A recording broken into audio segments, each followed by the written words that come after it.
Hello friends, I am Santosh. Welcome to I सूत्रा।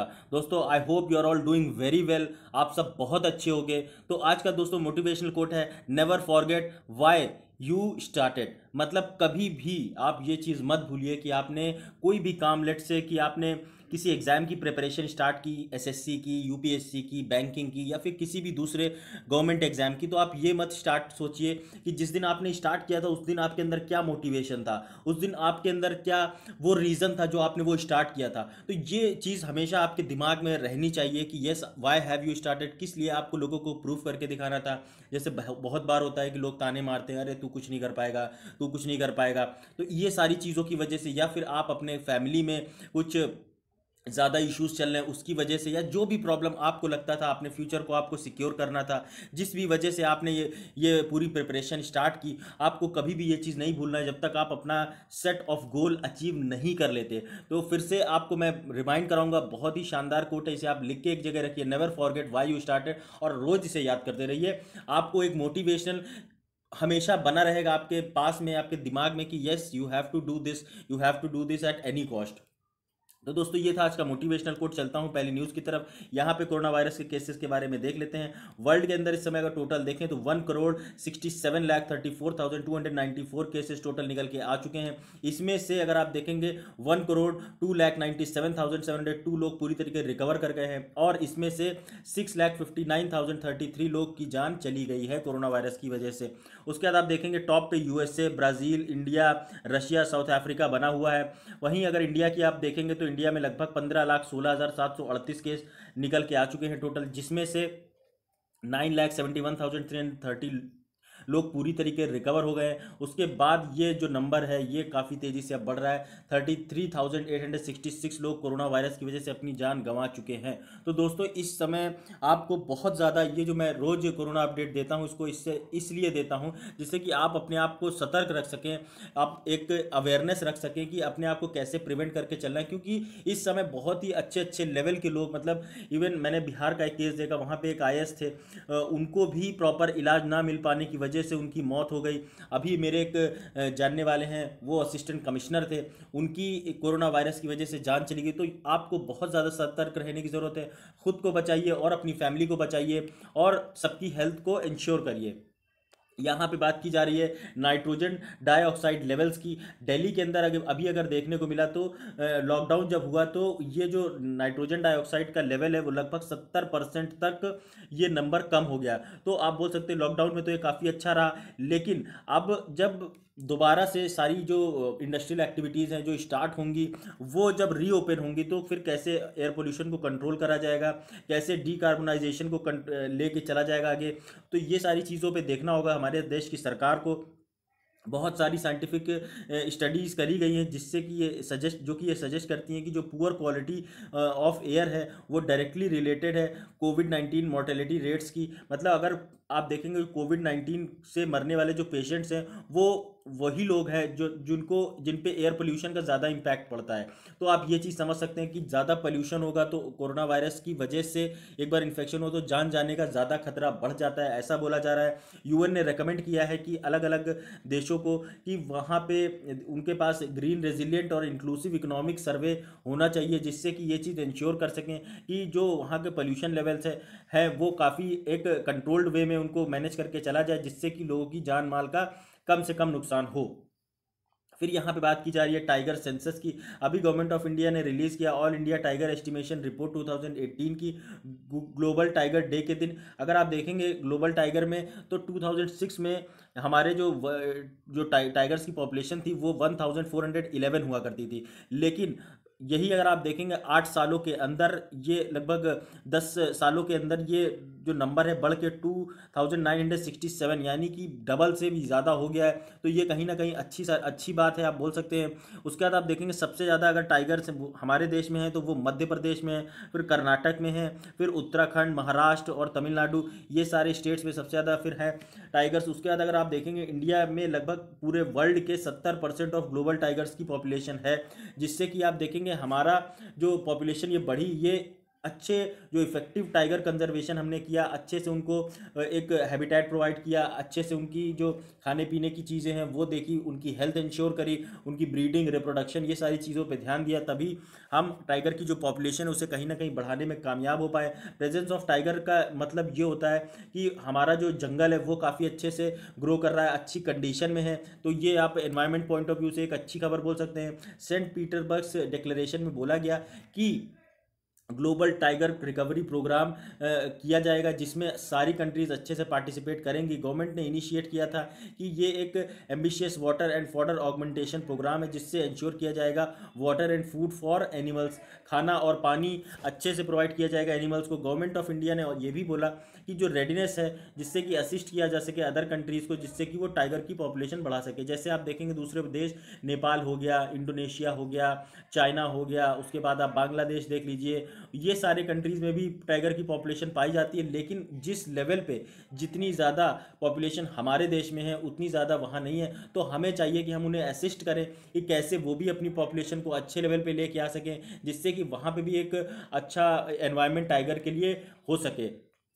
तो ये चीज़ आप याद रख सकते हैं टाइगर सेंसस से रिलेटेड। यहाँ पे बात की जा रही है BIS care app. BIS care app अभी इस बेसिकली आप देखेंगे जो ऑथेंटिसिटी ऑफ ISI मार्क्ड और हॉल मार्क प्रोडक्ट्स हैं उनको कहीं ना कहीं आप टेस्ट कर सके अपने मोबाइल से, इसलिए ये ऐप लॉन्च करी गई। Bureau of Indian standards app, इसे standardization, conformity assessment and training के तहत आप देखेंगे कोई भी आप प्रोडक्ट जब खरीदेंगे तो उस हॉल मार्क को जब आप उसको स्कैन करेंगे तो पता चल जाएगा कि वो अच्छा प्रोडक्ट है या नहीं है, वो उसमें ऑथेंटिसिटी है कि नहीं उस प्रोडक्ट के अंदर। ये सारी चीज़ें आपको देखने को मिलेगी। कंज्यूमर अफेयर्स मिनिस्ट्री ने इसे लॉन्च किया। BIS, ये जो BIS है वो डेवलप कर रहा है एक पोर्टल ऑन कंज्यूमर इंगेजमेंट। जो भी कंज्यूमर से रिलेटेड प्रॉब्लम्स होंगी वो सारी प्रॉब्लम्स एड्रेस की जा सकेंगी।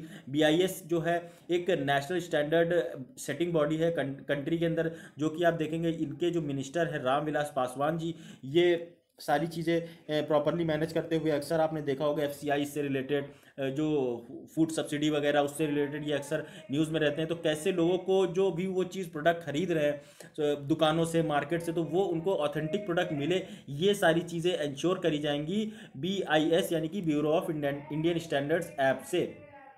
याद रख सकते हैं आप। यहाँ पे बात की जा रही है ब्रेस्ट कैंसर ड्रग की। साइंटिस्ट ने अभी आइडेंटिफाई किया एक मॉलिक्यूल जिससे हेल्प मिलेगी कि जो ब्रेस्ट कैंसर है उसका ट्रीटमेंट अच्छे से किया जा सके। पहला आप देखेंगे जो ड्रग मॉलिक्यूल है उससे ये मिला देखने को कि oestrogen sensitive breast cancer is in a new way, नई तरीके का एक आपको देखेंगे मॉलिक्यूल देखने को मिल रहा है। First in class drugs are those that work in a unique mechanism. Drug molecule जो है वो ऑफर करता है कि पेशेंट्स जिनको ब्रेस्ट कैंसर है उनको हेल्प करे कि वो रेजिस्टेंट हो सके उस कैंसर के प्रति, और अपनी ट्रेडिशनल थेरेपीज़ के मदद से वो इस कैंसर को कहीं ना कहीं ओवरकम कर सकें, उससे अपने आप को ठीक कर सकें।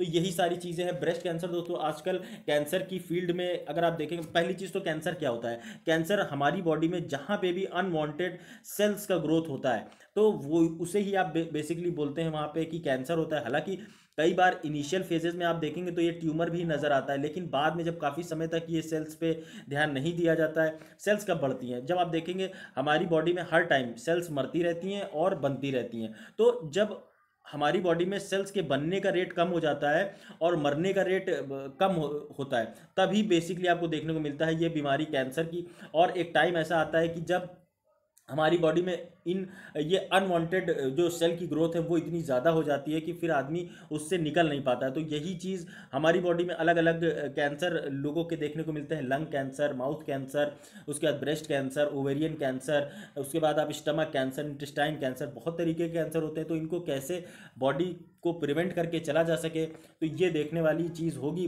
जो ब्रेस्ट कैंसर है इसमें काफ़ी ज़्यादा महिलाओं की हर साल जान चली जाती है। इसको अगर प्रॉपरली टाइम टू टाइम इसकी थेरेपी ली जाए, डायग्नोज करा जाए, कई सारे इसके टेस्ट आते हैं वो सारे टेस्ट करवाते रहा जाए तो काफ़ी हद तक महिलाओं को बचाया जा सकता है इससे।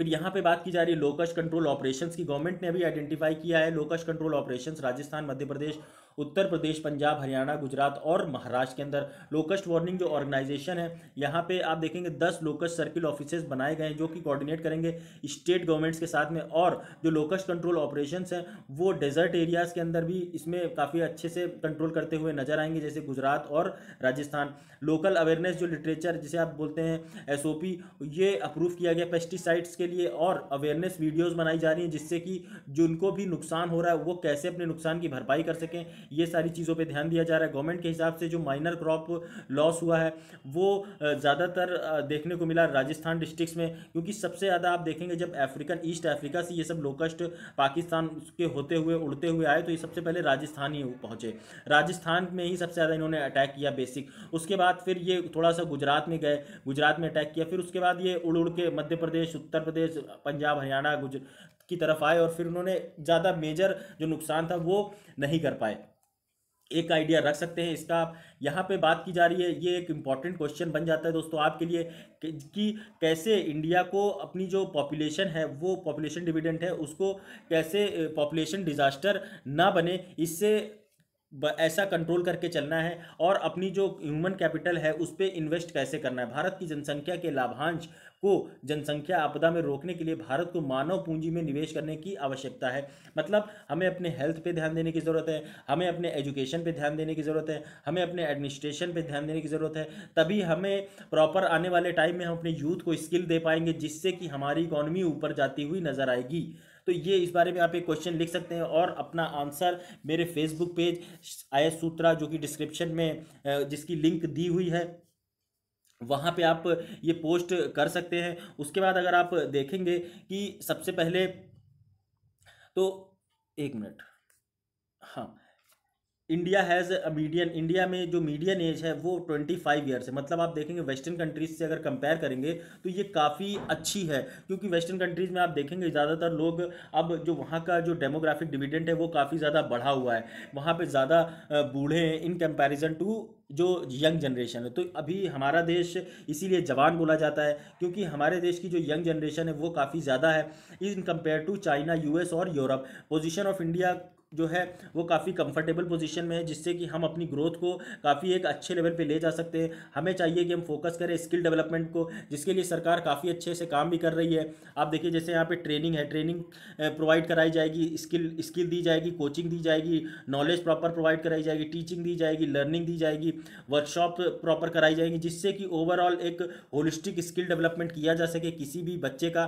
तो ये सारी चीज़ें हैं स्किल डेवलपमेंट की। उसके बाद आप देखेंगे इंडिया में लगभग 12 मिलियन नए वर्कर्स हर साल वर्किंग फोर्स में जुड़ जाते हैं, लेबर फोर्स में, और ये अगले 2 दशक यानी कि अगले 20 सालों तक यही रेशियो बना रहेगा। तो आप बोल सकते हैं काफ़ी हमारे अंदर पोटेंशियल है हमारे देश के अंदर कि हम अपनी जो इकोनॉमी है, अपना जो यूथ है उसको एक अच्छे लेवल पे स्किल प्रोवाइड करके आगे ले जा सके। Agriculture will not be able to employ new entrants. अब आप देखेंगे बहुत सारे जो नई जनरेशन के बच्चे आ रहे हैं वो एग्रीकल्चर को प्रीफर नहीं कर रहे, क्योंकि एग्रीकल्चर में मेहनत बहुत ज़्यादा है और उसमें जो ओवरऑल प्रॉफिट है वो काफ़ी ज़्यादा कम देखने को मिलता है। वहीं अगर आप देखें जो वेस्टर्न कंट्रीज़ हैं वहाँ पे जो यूथ है, यूथ ही ज़्यादा एग्रीकल्चर को वो तवज्जो देते हैं। जैसा आप देखेंगे वहाँ पे बड़ी बड़ी जो इंडस्ट्रीज़ होती हैं वो उसमें हाईटेक बिल्कुल टेक्नोलॉजी का यूज़ होता है। बड़े बड़े जो राइस की खेती होती है, वीट की खेती होती है, सीरियल्स की खेती होती है, बाजरे की खेती होती है, जो कि वो फर्दर जो पोल्ट्री होती है वहाँ पे भेजा जाता है, फिर वहाँ से उनको बड़ा किया जाता है जानवरों को, फिर उनको काट के फिर उनका मीट, उसके बाद अलग अलग जो बहुत उनकी जो चेन है, जो प्रोडक्शन के बाद वो जो चेन होती है वो बहुत अच्छे से काम करती है, जिस वजह से उनको ह्यूज प्रॉफिट देखते हुए नज़र आता है। उसके बाद आप देखेंगे जैसे पेम्पास हो गया, उसके बाद और जो ग्रासलैंड्स हो गए वहाँ पर बहुत अच्छे से वहाँ पर खेती करते हैं वो लोग, इस वजह से वहाँ पर अच्छा प्रॉफिट जनरेट होता है। जब अच्छा प्रॉफिट जनरेट होता है तो हर कोई पैसा कमाना चाहता है, तो वही यूथ आगे बढ़ के आता है। लेकिन इंडिया में एग्रीकल्चर में इतना पैसा नहीं है, इस वजह से जो यूथ है अट्रैक्ट नहीं होता है एग्रीकल्चर में।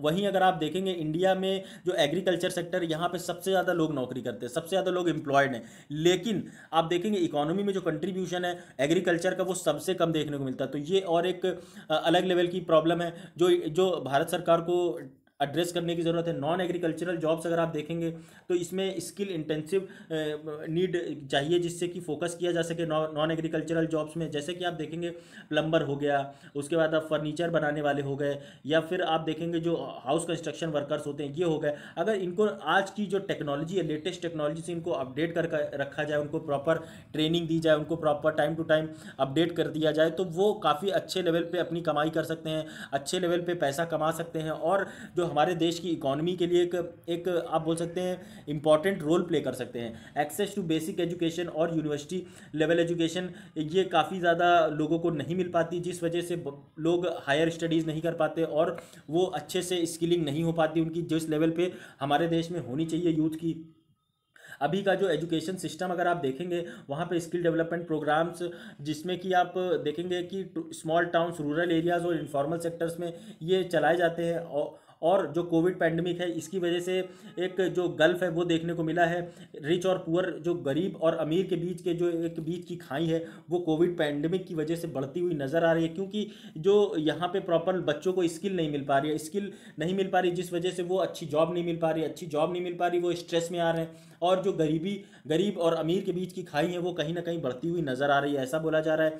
यहाँ पे आप देखेंगे कि आज के समय में ज़रूरत है कि हम नए मॉडल्स डेवलप करें, जिससे कि जो आने वाला यूथ है उसको अच्छी स्किल उसका स्किल डेवलपमेंट कर सके, अच्छी लेटेस्ट जो टेक्नोलॉजी है उससे अपडेट कर सके। नए मॉडल्स अगर आप देखेंगे आईसीटी मॉडल मतलब information communication technology, policy makers को चाहिए कि इस टेक्नोलॉजी को वो टैप करें और ज़्यादा से ज़्यादा बच्चों को ये टेक्नोलॉजी प्रोवाइड कराए। India is digitising at faster pace, India में काफ़ी तेज़ी से डिजिटलाइजेशन हो रहा है, जैसे कि आपने देखा 4G आया और अब 5G की बात करी जा रही है। इससे और ज़्यादा हमारे देश में डेटा कंजप्शन बढ़ेगा, डिजिटल एक्टिविटीज़ बढ़ेंगी, लोग ज़्यादा डिजिटल ट्रांजैक्शन करेंगे। अमेजॉन, फ्लिपकार्ट, ये ई कॉमर्स कंपनीज हैं, इनमें ज़्यादा ट्रांजैक्शन होगा, जिससे कि कहीं ना कहीं एक ह्यूज जॉब जनरेशन होता हुआ नज़र आएगा। जॉब जनरेट इसमें बहुत ज़्यादा होंगी, तो फिर जो बच्चे हैं जिनको थोड़ा सा भी कंप्यूटर के बारे में जानकारी है तो वो वहाँ पे जॉब करके एक अर्निंग कर सकेंगे, ये सारी चीज़ें अच्छी होंगी।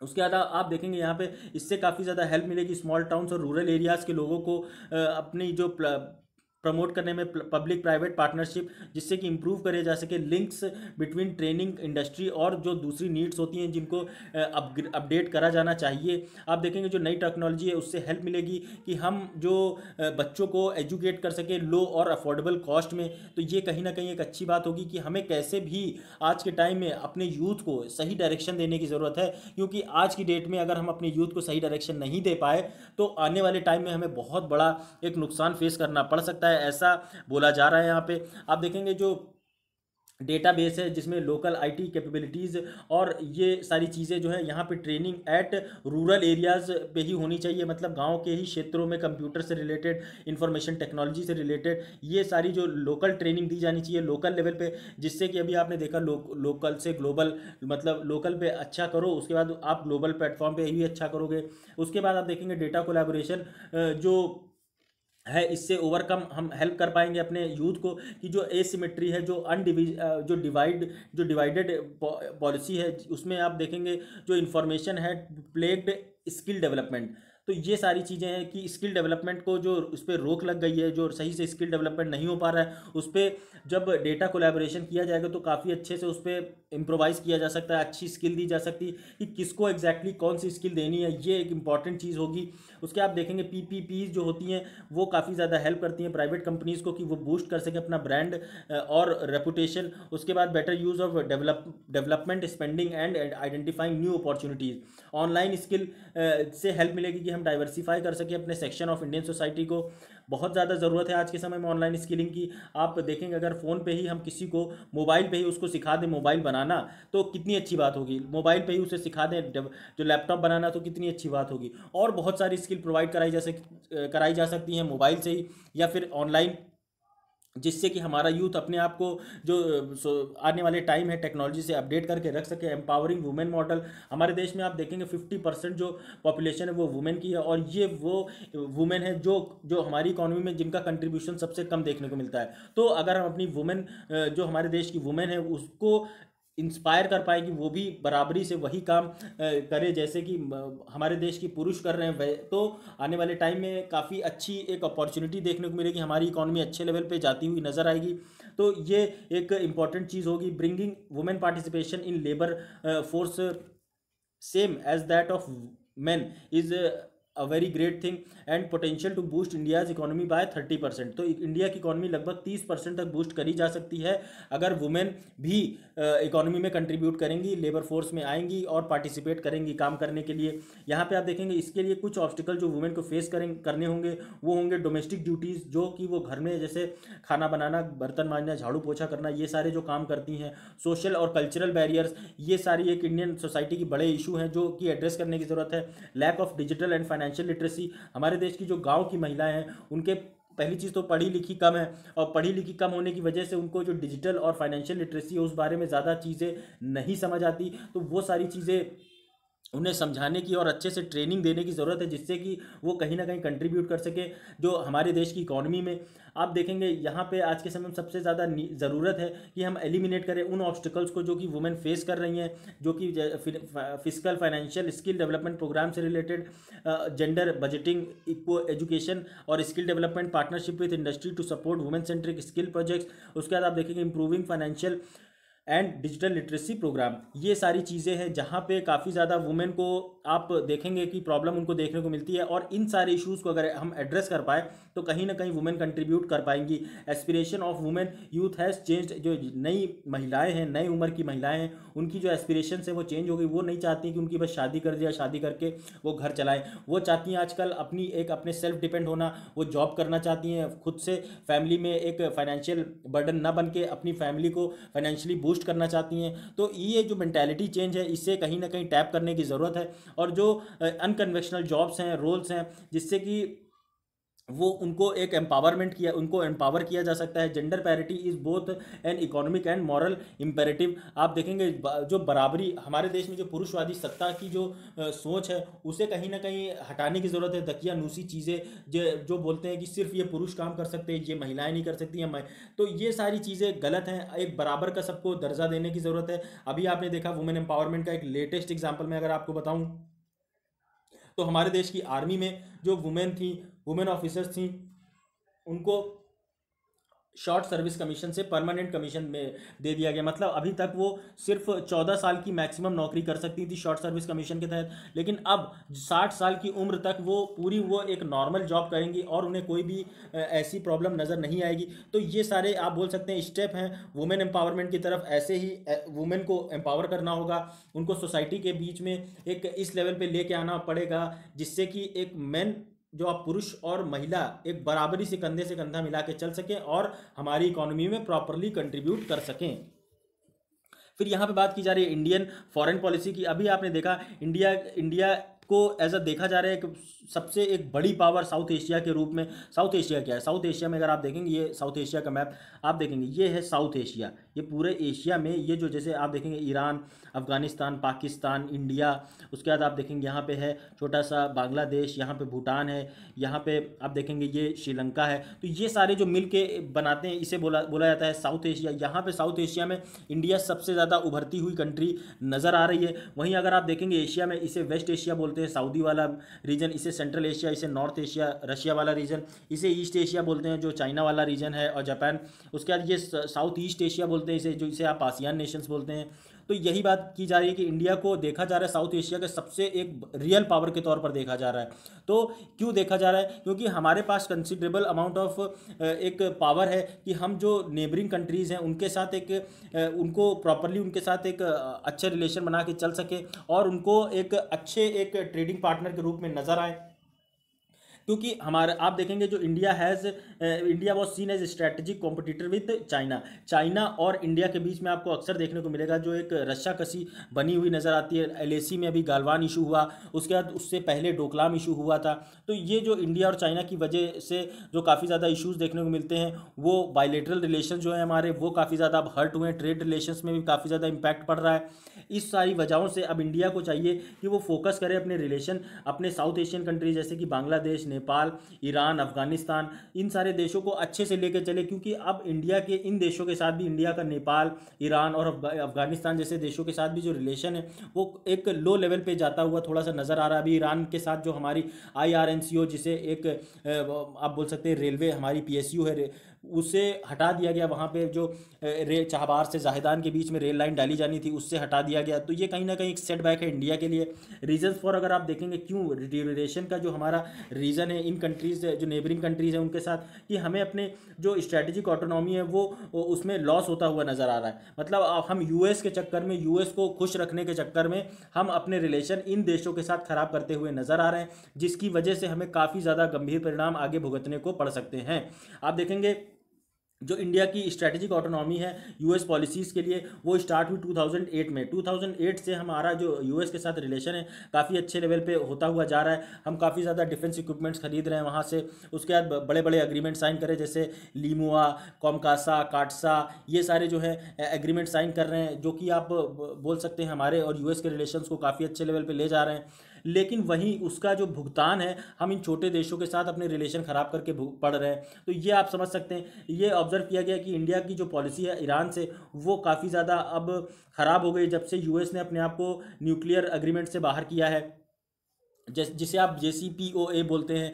तो US और ईरान के रिलेशन की वजह से हमारा रिलेशन काफ़ी ज़्यादा ख़राब होता हुआ नज़र आ रहा है। वहीं अगर आप इंडिया और US का जो ये देखेंगे मैप में, तो ये हमारा US है और ये इंडिया है। आप देखेंगे जो ये साउथ एशिया वाला ये पूरा रीजन है, ये पूरा साउथ एशिया जो रीजन है, यहाँ पे हमें कैसे आने वाले टाइम में डोमिनेट करना है, कैसे ईरान को, अफगानिस्तान को, बांग्लादेश, श्रीलंका, ये जितने भी हमारे नेबरिंग कंट्रीज हैं इनको अच्छे लेवल पे लेके चलना है, अच्छे बायलेटरल रिलेशंस बना के चलना है। इन सारी चीज़ों पे हमें चाहिए कि हम ध्यान दें, सिर्फ US के चक्कर में ना पड़कर हमें अपने जो अपनी जो ज़रूरतें हैं उनको भी एड्रेस करने की ज़रूरत है। अपने जो हमारे जो बायलेटरल रिलेशन है उनको कहीं ना कहीं एक अच्छे लेवल पे ले जाने की ज़रूरत है। इंडिया हमेशा, अभी देखेंगे जो ईरान के साथ जो रिलेशन है वो काफ़ी लो लेवल पे होने की वजह से हमारे जो ऑयल इंपोर्ट्स हैं ईरान से वो काफ़ी नीचे आ चुके हैं, और ये सिर्फ हुआ है US की वजह से, क्योंकि US चाहता है ईरान को आइसोलेट करना, और इंडिया के ईरान के साथ हैं बहुत अच्छे रिलेशंस। तो इंडिया को US की वजह से काफ़ी ज़्यादा ईरान के साथ जो रिलेशन है अपने ख़राब करने पड़ते हैं। US चाहता है कि इंडिया एक वाइटल रोल प्ले करे इंडियन ओशन के अंदर में और पैसिफिक ओशन के अंदर में, जिससे कि वो चाइना को कंटेन कर सके और US दूर से तमाशा देख सके। US हमेशा से, अगर आप देखेंगे, ग्लोबल पुलिसिंग का उसने काम किया है। आप देखेंगे वो हमेशा दूसरे के कंधे पे बंदूक रख के चलाने की कोशिश करता है। अभी उसके जो रिलेशंस चाइना के साथ ऑल टाइम लो पे हैं US के, वो इंडिया के कंधे पे बंदूक रख के चलाने की कोशिश कर रहा है। आप देखेंगे जो गालवान में इशू हुआ, इंडिया ने जितने रिमार्क्स नहीं दिए उससे कहीं ज़्यादा जो एक पैनिक का आप देख सकते हैं, पैनिक टाइप की सिचुएशन वो US के अंदर थी, क्योंकि US चाह रहा था कि कहीं ना कहीं इंडिया के कंधे पे बंदूक रख के चाइना पे चलाने की कोशिश कर रहा था, कि इसीलिए उसने मालाबार एक्सरसाइज के लिए काफ़ी ज़्यादा एक वो बनाया, एक माहौल बनाया। उसके साउथ चाइना सी में कैसे हांगकांग को चाइना से आइसोलेट करना है, वो सारी चीज़ों पे काम किया। उसके बाद आप देखेंगे इंडिया के काफ़ी अच्छे मिलिट्री टाइज हैं US के साथ में, लॉजिस्टिक मेमोरेंडम ऑफ एग्रीमेंट जिसे आप बोलते हैं लीमुआ। उसके बाद अभी आप देखेंगे जो इंडिया के अंदर LAC का जो इशू देखने को मिला चाइना की तरफ से, ये एक मैसेज है इंडिया और US दोनों के लिए कि वो आगे आने वाले टाइम में अपनी पॉलिसी को नए लेवल पे लेके आए। सिटीजनशिप अमेंडमेंट एक्ट आप बोल सकते हैं, इससे काफ़ी ज़्यादा प्रॉब्लम देखने को मिली थी। हमारे पाकिस्तान के रिलेशन जो थे वो काफ़ी फिर से एक लो लेवल पे जाते हुए नजर आए। इसमें सिटीजनशिप अमेंडमेंट एक्ट क्या था, इसमें जो 6 माइनॉरिटीज़ थी अफगानिस्तान, बांग्लादेश और पाकिस्तान की, वो कौन सी 6 माइनॉरिटीज़ हैं, वो हैं हिंदू, ज़ोरास्ट्रियंस, बुद्धिज़्म, उसके बाद जैन, ज़ोरास्ट्रियंस, पारसीज, 6, ये 6 ऐसी जो माइनॉरिटीज़ जो इन 3 देशों में रहती हैं उनको यहाँ पे इंडिया में सिटीजनशिप देने की बात करी गई थी। लेकिन सिटीजनशिप अमेंडमेंट एक्ट को आप बोल सकते हैं इसमें बहुत ज़्यादा ये जो हमारे डोमेस्टिक नेबर्स हैं इनके द्वारा प्रोटेस्ट किया गया, जिसकी वजह से इंडिया की एक काफ़ी ज़्यादा फजीहत मिली, क्योंकि हमने मुस्लिम्स को इसमें अलाउ नहीं किया, जिस वजह से ये सारी जो मेजर मुस्लिम कंट्रीज़ हैं, मेजर मुस्लिम नेबर्स हैं हमारे, वो काफ़ी ज़्यादा एक पैनिक करते हुए नज़र आए। आप देखेंगे बहुत सारे प्रोटेस्ट देखने को मिले अफगानिस्तान के अंदर, बांग्लादेश के अंदर, पाकिस्तान के अंदर, क्योंकि वो चाहते थे कि इंडिया को सभी को एक बराबरी का दर्जा देना चाहिए था, और सबको जो भी जिसको भी वो आप सिटीजनशिप देना चाह रहे थे वो दीजिए, लेकिन किसी को सेग्रीगेट मत कीजिए।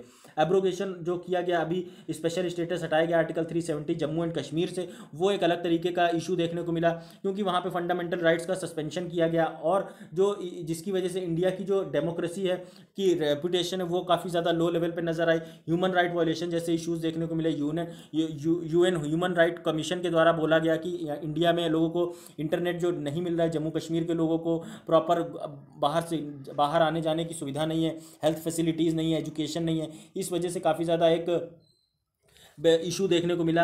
आपको देखने को मिलेगा it give propaganda weapons to Pakistan. Pakistan को इसकी वजह से एक प्रोपेगेंडा वेपन मिल गया कि वो बोले कि इंडिया कैसे इतना ह्यूमिलिएट कर रहा है जो जम्मू एंड कश्मीर के लोगों को।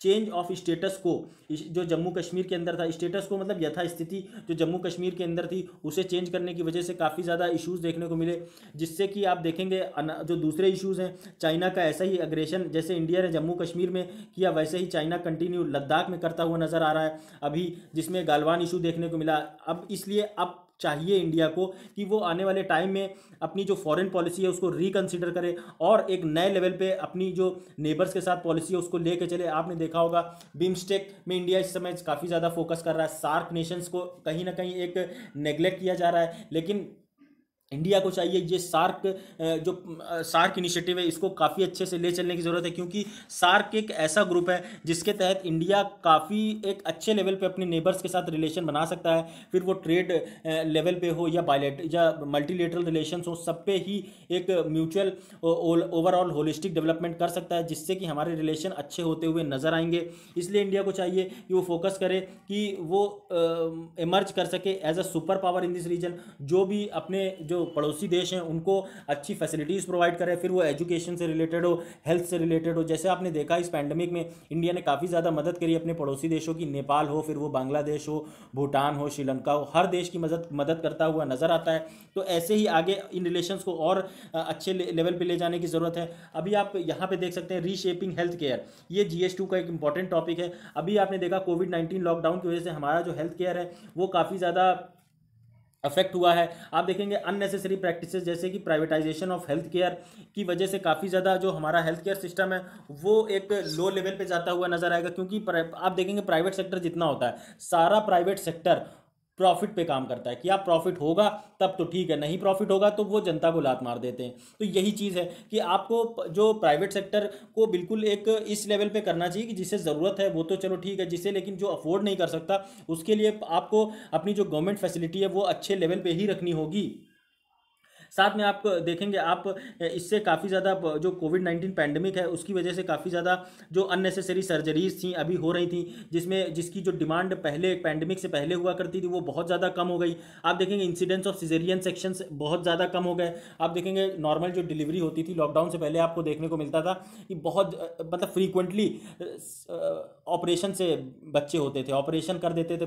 डॉक्टर्स ने बोला जरा सा इशू हुआ ऑपरेशन करो, ऑपरेशन करके डिलीवरी करो, ऐसा बोलते थे। लेकिन अब क्या, जब से लॉकडाउन लगा है पैंडमिक की वजह से, तो आपको देखेंगे अब ये चीज़ इतनी प्रेवलेंट नहीं है, ज़्यादा नॉर्मल डिलीवरीज हो रही हैं इन कंपेयर टू सिजेरियन। क्यों? क्योंकि डॉक्टर्स कहीं ज़्यादा बिजी हैं अपनी दूसरी एक्टिविटीज़ में, लोगों की और दूसरे काम में बिजी हैं, तो इस वजह से वो इतना प्रॉफिट एंड मेकिंग के तरफ नहीं जा रहे हैं, लोगों की ज़्यादा सहायता कर रहे हैं। तो ये सारी चीज़ें हैं। आप देखेंगे routine admissions for observation of insurance claims, ये सारी चीज़ें कम होती हुई नजर आई। इमरजेंसी जो मेडिकल केसेज हैं लॉकडाउन के टाइम पे वो काफ़ी ज़्यादा कम होते हुए नजर आए, और इसका कारण एक अगर आप बोलेंगे वो सबसे बड़ा रीज़न है कि अनपोल्यूटेड एयर, लोग साफ शुद्ध हवा में जी रहे हैं, इस वजह से वो बीमार कम पड़ रहे हैं।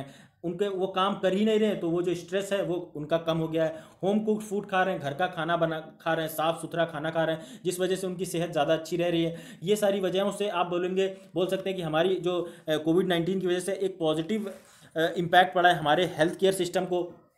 उसके बाद आप देखेंगे जो ओवर डायग्नोसिंग देखने को मिलती है वो काफ़ी ज़्यादा कम, मतलब मान लीजिए आपको पेट दर्द है तो आप डॉक्टर के पास गए। ये मैं आपको बता रहा हूँ कि आप लॉकडाउन के पहले अगर आपके पेट में दर्द था और आप डॉक्टर के पास गए तो डॉक्टर आपको खूब सारे टेस्ट करता है कि भाई शुगर का टेस्ट करा लो, अल्ट्रासाउंड करा लो, एक्सरे करा लो, और ये ब्लड टेस्ट करा लो, ये सारे टेस्ट करा लो। उसके बाद डॉक्टर वो रिपोर्ट देखता है, उसके बाद बताता है हाँ ये 20 रुपए की दवा ले लो जाके और तुम ठीक हो जाओगे। तो ये बात यहाँ पे यही है कि अब जब डॉक्टर के पास आप देखेंगे, अब लॉकडाउन के बाद जब डॉक्टर ये देखते हैं तो वो डायरेक्ट बोलते हैं, वो अपने एक्सपीरियंस के बिहाफ पे, आपके पास पेट में दर्द हो रहा है आपके, उन्होंने दवा दी कि बेटा ये खा लो जाके, दवा खा के ठीक हो जाओगे, वो एक्सपीरियंस पे। लेकिन अब क्या, पहले वो कमाने के लिए सोचते थे कि वो कैसे कमा सकते हैं आपको, कैसे आपको एक तरीके से आपके पैसे निकाल सकते हैं आपकी जेब से। टेस्ट कराएंगे तो आपको कमीशन डॉक्टर को देना पड़ेगा, डॉक्टर को जो कमीशन मिलता है वो देना पड़ेगा, दवाई का कमीशन, हर चीज़ में कमीशन होता है मेडिकल की फील्ड में। तो वो सारी चीज़ों को कहीं ना कहीं डॉक्टर ज़्यादा एक ध्यान देते थे। वहीं अगर आप देखेंगे इन्वेस्टिगेशन, आप देखेंगे investigating these have can positive effects on future health care. ये अगर ये सारी चीज़ें देखेंगे लॉकडाउन की वजह से जो हुई हैं, वो आगे आने वाले फ्यूचर में पेशेंट्स को काफ़ी ज़्यादा बेनिफिट कर सकती हैं। क्योंकि अगर पेशेंट्स को सस्ती दवा मिलेगी, अच्छा ट्रीटमेंट मिलेगा, कम टेस्ट होंगे, पैसा बचेगा उसका, तो ये सारी चीज़ों से उसको ही मतलब आपको हेल्प मिलेगी, क्योंकि उसे कहीं ना कहीं दर दर भटकना नहीं पड़ेगा, डायरेक्ट दवा ली और दवा लेके सीधे घर आ गया। उसके बाद आप देखेंगे पॉजिटिव इंपैक्ट इसके और ये होंगे, cartelisation of health care has been naturally curb during pandemic. ये सब मैंने आपको बताया। Doctors, hospital, prescribing test, drugs, referrals, जो ये सब प्रोसीजर्स है, मतलब जो उनका कमीशन है उस बारे में यहाँ पे बात की जा रही है। उसके बाद आप देखेंगे जो पेशेंट और जो डॉक्टर की रिलेशन है वो काफ़ी ज़्यादा अच्छी होती हुई नज़र आएगी, क्योंकि यहाँ पे डॉक्टर्स सिर्फ और सिर्फ फ़ायदे के लिए ही नहीं काम करेंगे, बहुत ज़्यादा टाइम आपको, कई बार आप मानवता के लिए काम करते हुए नज़र आएंगे। उसके बाद जो प्रॉपर वो जो पैंडमिक के बाद से आप देखेंगे कि जो डॉक्टर्स हैं वो काफ़ी एक उनके अंदर एक फीलिंग अच्छी आ गई है, जिससे कि वो लोगों की ज़्यादा सेवा करना चाहते हैं। लेकिन आप देखेंगे आने वाले टाइम में काफ़ी ज़्यादा इश्यूज देखने को मिल सकते हैं, क्योंकि आप देखेंगे जो डॉक्टरों की जब कमाई, अभी तक तो चलो ठीक है वो मैनेज करके चल रहे हैं, लेकिन आने वाले टाइम में जब उनकी कमाई ज़्यादा और कम हो जाएगी तब वो फिर से वापस अपनी इन प्रैक्टिसेस पे स्विच कर सकते हैं। वो खूब सारे टेस्ट कराएंगे, खूब सारा कमीशन जनरेट करेंगे, खूब सारी फीस लेंगे, ये सारी चीज़ें। उसके बाद देखेंगे people have started focusing on more preventive health, मतलब लोग अब ज़्यादा फोकस कर रहे हैं, अपनी डाइट के लिए ध्यान दे रहे हैं, एक्सरसाइज कर रहे हैं ज़्यादा, अपना शुगर घर पर ही अच्छे खाने से, प्रॉपर डाइट से कंट्रोल करने की कोशिश कर रहे हैं, स्मोकिंग को क्विट कर रहे हैं, उसके बाद शराब कम पी रहे हैं, उसके बाद जो दूसरे नशे हैं वो कम कर रहे हैं, जिससे कि वो अपने आप को हेल्दी रख सकें और इस पैंडमिक की चपेट में आने से बच सकें। वहीं अगर आप देखेंगे डिस्पाइट डिसरप्टिंग केयर, पैंडमिक की वजह से आप देखेंगे काफ़ी ज़्यादा डिज़ायरेबल चेंजेस आए हैं, और इससे जो अनवारंटेड मेडिकल प्रैक्टिसेस हैं वो काफ़ी ज़्यादा कम हुई। नेगेटिव इंपैक्ट इससे क्या हुआ है कि सबसे ज़्यादा हेल्थ केयर में सबसे पहले आप देखेंगे जो ब्रेकडाउन हुआ है, ओवर बर्डन हेल्थ फैसिलिटीज़, मतलब हमारे हॉस्पिटल्स में बहुत ज़्यादा लोड पड़ गया है पेशेंट्स का, जिस वजह से जो डॉक्टर्स और जो पेशेंट्स हैं उनके बीच का जो रेशियो है वो काफ़ी कम होता हुआ, मतलब एक आप सोचिए एक ही डॉक्टर कितने सारे पेशेंट्स को मैनेज करके चल रहा है, कि एक ही आईसीयू में ज़्यादा लोग एडमिट हैं, ज़्यादा आईसीयू की ज़रूरत पड़ रही है, ज़्यादा जो बेड्स हैं वो ज़रूरत पड़ रही है। तो ये सारी जो ओवर बर्डन हो गए हैं हॉस्पिटल्स हमारे, वो काफ़ी एक नेगेटिव इम्पैक्ट डाल रहे हैं। और जो हमारे जो हेल्थ केयर वर्कर्स का जो एक मोराल है, जो उनका जो कॉन्फिडेंस है वो लो होता हुआ नज़र आ रहा है, क्योंकि बहुत ज़्यादा आप देखेंगे जो हेल्थ केयर वर्कर्स हैं, नर्सेज हैं, डॉक्टर्स हैं, ये भी पैंडमिक की चपेट में आके अपनी जान गंवा रही हैं। आप देखेंगे अभी एक डॉक्टर बिहार का था वो एक्सपायर कर गया, उसके बाद अभी एक नर्स थी, नर्स को कोविड-19 हो गया। तो ये सारे जो इश्यूज़ हैं वो इसकी वजह से जो हमारे front line health care workers हैं उनका आप बोल सकते हैं कि मोरल डाउन होता हुआ नज़र आ रहा है। अब इस समय जो collapse on off private sector institutions, जो आप देखेंगे नॉर्मली पेशेंट्स जितने भी कोविड-19 के आ रहे हैं उनको ज़्यादातर ट्रीटमेंट गवर्नमेंट हॉस्पिटल्स में दिया जा रहा है। अगर कोई प्राइवेट जाना चाहता है तो जा सकता है, लेकिन ज़्यादातर ट्रीटमेंट जो गवर्नमेंट हॉस्पिटल्स में दिया जा रहा है। ये कारण क्या है? क्योंकि गवर्नमेंट हॉस्पिटल्स के पास आप देखेंगे ज़्यादा बड़ा इंफ्रास्ट्रक्चर है, ज़्यादा वो पेशेंट्स को अकोमोडेट कर सकते हैं, जिस वजह से आप देखेंगे कि वो मतलब उन्हें अच्छे से ट्रीटमेंट करते हैं, ज़्यादा एक्सपीरियंस्ड वेल क्वालिफाइड डॉक्टर हैं। तो ये सारे कारण हैं, और जो इसकी वजह से प्राइवेट सेक्टर है वो काफ़ी ज़्यादा ह्यूज लॉस में जाता हुआ नज़र आ रहा है, क्योंकि प्राइवेट में तो वही अफोर्ड कर पाएगा ना जिसके पास पैसा हो। और इंडिया में कितने अमीर लोग हैं, कितने इस लेवल के लोग हैं कि प्राइवेट हॉस्पिटल में एक मिडिल क्लास आदमी नहीं अफोर्ड कर सकता, तो गरीब आदमी के आप क्या ही बोलेंगे। और सबसे बड़ी चीज़ ये कि वो सिर्फ और सिर्फ प्रॉफिट के लिए ही काम करते हैं, इस वजह से और ज़्यादा इश्यूज़ देखने को मिलते हैं। आप देखेंगे जो हॉस्पिटल्स और डॉक्टर्स की जो इनकम्स हैं वो काफ़ी ज़्यादा अब कम होती हुई नज़र आ रही है पैंडेमिक के टाइम पे। इस वजह से उनको जो अपनी जो अनएथिकल प्रैक्टिसेस हैं वो काफ़ी ज़्यादा अब ज़रूरत पड़ रही है कि वो उसे कैसे जल्दी से जल्दी रिज्यूम करें और अपनी कमाई को फिर से स्टार्ट कर सकें। आर्टिफिशियल डिमांड हो सकता है क्रिएट कर दी जाए। मान लीजिए आप डॉक्टर के पास गए, आपने बोला कि डॉक्टर साहब मेरे फीवर है, तो हो सकता है वो बोलें कि आप ये टेस्ट करा लीजिए, ब्लड टेस्ट करा लीजिए, कोविड-19 का टेस्ट करा लीजिए, टाइफाइड का टेस्ट करा लीजिए, एड्स का टेस्ट करा लीजिए, कैंसर का टेस्ट करा लीजिए, टीबी का टेस्ट करा लीजिए, ये सारे टेस्ट करा के लाइए, उसके बाद मैं देखता हूँ कि आपके साथ क्या करना है। तो वो जब टेस्ट करा के लाया, उसके बाद उसने बोला कि ऐसा है, आपको बुखार ज़्यादा है और आप ये इसके सिम्टम्स अभी सही नज़र नहीं आ रहे, इसलिए आप एडमिट हो जाइए। यहाँ से कमाई करी, उसके बाद हॉस्पिटल में एडमिट हुआ, एडमिट होने के बाद यहाँ से कमाई स्टार्ट हो गई। उसके बाद कुछ दिन रखा, उसके बाद बोला कि आपकी ऐसा है कि अब तबीयत ज़्यादा गड़बड़ हो रही है, आपको आईसीयू में रखना पड़ेगा, फिर आईसीयू में कमाई स्टार्ट कर दी। तो ये सारी बोल सकते हैं आप आर्टिफिशियल डिमांड करी जा सकती है डॉक्टर्स की, क्रिएट करी जा सकती है डॉक्टर्स की द्वारा, जिससे कि वो ज़्यादा अपनी जो उनकी कमाई कम हो रही थी उस कमाई को एड्रेस कर सकें। तो आप समझ सकते हैं कि क्या कुछ डॉक्टर आने वाले टाइम में कर सकते हैं। हो सकता है आपको नज़र भी आए ये सारी चीज़ें अपने आसपास के एरिया में। तो आप इन सब चीज़ों को ध्यान रखिए, आइडिया रखिए कैसे क्या हमें अपने क्या चीज़ें करनी है हेल्थ केयर सिस्टम को रीशेप करने के लिए। तो दोस्तों ये था आज का टोटल लेक्चर। अगर आपको मेरा ये लेक्चर पसंद आया तो प्लीज़ लाइक करिए, और अगर नहीं पसंद आया तो डिसलाइक करने का पूरा हक है। कमेंट सेक्शन में कमेंट करके बताइए अगर कुछ आपको प्रॉब्लम नज़र आती है या आपको लगता है कुछ मेरे समझाने में प्रॉब्लम है तो ज़रूर बताइए। शेयर करिए, ज़्यादा से ज़्यादा शेयर करिए और सब्सक्राइब करिए ज़्यादा से ज़्यादा। Thanks a lot for watching this video once again. आप अगर मेरे इस लेक्चर की पीडीएफ डाउनलोड करना चाहते हैं तो आप मेरी टेलीग्राम चैनल आईएस सूत्रा से फ्री में सारी स्लाइड्स डाउनलोड कर सकते हैं। वहीं आप जो आंसर राइटिंग है वो डिस्क्रिप्शन बॉक्स में मेरे जो लिंक दिया हुआ है फेसबुक पेज का और ग्रुप में, वहाँ पे जाके आप अपने आंसर्स पोस्ट कर सकते हैं। और साथ में और भी चीज़ें जो स्टडी से रिलेटेड, एजुकेशन से रिलेटेड, या फिर आप देखेंगे जो प्रीवियस ईयर क्वेश्चंस होते हैं वो सारे पोस्ट कर सकते हैं, जिससे कि और दूसरे बच्चे भी बेनिफिट हो सकें। तो दोस्तों ये था आज का total lecture. Thanks a lot once again. जय हिंद।